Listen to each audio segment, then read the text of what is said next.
it's better that this is happening now and you're still competitive in these games and all of a sudden you struggle later in the season? Is that how you're looking at this thing?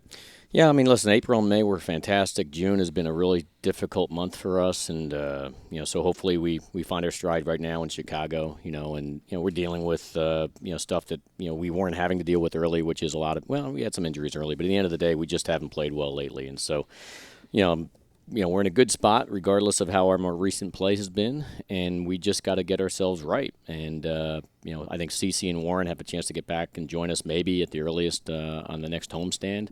But in the meantime, we got Ellsbury flying into Chicago because of the Hicks injury. Now he's going on the DL, and so getting him back will help. And we got a couple more kids that we're going to have to consider at some point coming up. If it can help us, but we'll see. It's a grind. It's 162 games in 186 days or something like that, and you ride the wave of success for as long as you can, and then you deal with the adversity when you're on the down low, and you try to be the same on both ends, where you approach every day the same when you're grinding through good times, but you got to have the same approach when you're grinding through tough times, and you'll balance out. So we'll see what happens. Chicago hopefully will be good for us. It was good for us against the Cubs. Mm-hmm. We swept the Cubs earlier in the year, so hopefully it's a good city and we can add to that record on the win column. Brian, you talked about adversity and you mentioned the recent injuries that the team has gone through. As we get into July and the trade deadline being closer, any potential to make a move?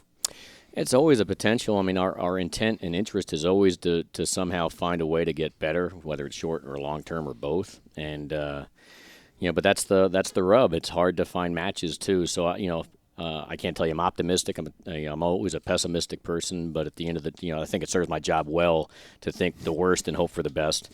I think that serves most general managers well if they're wired that way. But at the end of the day, we were going to try to improve this club, and but improving what we have is more important because it solved a lot. So Tanaka's last start, which was, he would have dominated anybody's lineup with the stuff he showed against the Rangers on, I think it was Friday night.